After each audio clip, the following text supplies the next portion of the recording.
जैसे अगर हम किसी जगह किसी विपत्ति में आपत्ति में फंसे हैं और वहां से हम परमात्मा को पुकारते हैं और परमात्मा से हमें मदद मिल जाती है किसी न किसी रूप में, किसी प्रकार से कोई मदद वहां पहुंच जाती है, तो इस बात से हमें इस बात का पता चलता है कि भाई परमात्मा सब जगह है, तभी तो मेरी प्रार्थना यहाँ की यहीं सुन लिया।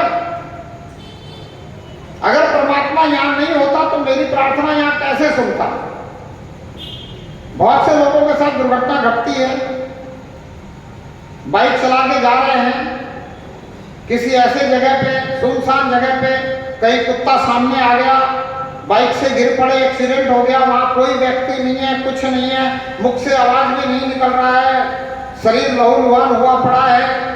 बोली नहीं निकल रही है। अब अंदर ही अंदर प्रार्थना चालू है, अंदर ही अंदर प्रार्थना कर रहे हैं कि प्रभु कृपा कर, किसी को भेज, कोई आ जाए जो मुझे संभाल ले। और उस समय अगर सुन लेता है, कोई आ जाता है, तो यह अनुभव हमें होता है, होना चाहिए, पर होता नहीं। मुझे लगता है ठीक है, परमात्मा ने सुन लिया, किसी न किसी को भेज दिया, और अगर भेज दिया और मैं ठीक हो जाता हूँ तो फिर मैं क्या सोचता हूँ कि मैं किसी मंदिर में जाके परमात्मा को खुश करूंगा, कुछ ना कुछ भेंट प्रसाद परमात्मा के चढ़ा दूंगा। क्या ऐसा ही सोचते हैं कि नहीं सोचते हैं? उस समय भी हम ये अनुभव नहीं कर पाते हैं कि मैं जहां से पुकार रहा था यही अगर परमात्मा ने सुना है और यहाँ मेरे लिए अगर व्यवस्था परमात्मा ने प्राप्त करवाई है, मुझे व्यवस्था प्रदान की है, तो इसका मतलब परमात्मा सब जगह है, कण-कण में है, तभी मेरी यहाँ भी सुन रहा है। अगर ये अनुभव उस समय हमें हो जाए, उस समय इस अनुभव को हम मान लें, तो फिर हम इस बात की खोज करना शुरू करेंगे कि भाई परमात्मा किस रूप में कण-कण में है, परमात्मा किस रूप में सब जगह है, और हम किसी न किसी को पूछना शुरू करेंगे। कोई संत मिलेगा, कोई प्रभु प्रेमी मिलेगा, कोई परमात्मा को जानने वाला, समझने वाला, परमात्मा के गुणों का बखान करने वाला, परमात्मा की कथा करने वाला, परमात्मा के विषय में समझाने वाला, बोलने वाला,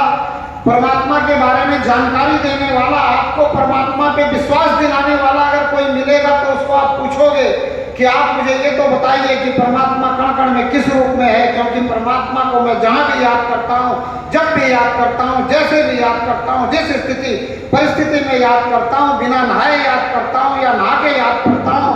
भूखा याद करता हूं या खा के याद करता हूं, सो के याद करता हूं या बैठ के याद करता हूं, चलते हुए याद करता हूं या रुक कर याद करता हूं, जिस भी स्थिति परिस्थिति में जब भी याद करता हूं, परमात्मा मेरी सुनता है, मुझ पर कृपा करता है, मेरे ऊपर कृपा बरसाता है, मेरे लिए वो व्यवस्था प्रदान करता है। तो इसका मतलब कि मुझे ये तो मानना ही पड़ेगा कि परमात्मा सब जगह है, हर स्थिति परिस्थिति में है, हर काल में है। तो आप मुझे ये बताएं कि परमात्मा हर जगह किस रूप में मौजूद है, परमात्मा हर जगह किस रूप में मौजूद है, परमात्मा का कौन सा असली स्वरूप है जिस रूप में परमात्मा इस सृष्टि का निर्माण करने से पहले भी था, आज भी है और कल भी रहेगा। पूछेंगे कि नहीं पूछेंगे? अगर इस प्रकार का अनुभव हमें मिल जाए, हम इस प्रकार के अनुभव से पूर्ण हो जाए, तो हम पूछेंगे कि नहीं पूछेंगे? पूछना चाहिए कि नहीं पूछना चाहिए? आज तक किसी ने आपने पूछा नहीं है, आप सभी प्रभु प्रेमी हैं, तो क्या उनको पूछने से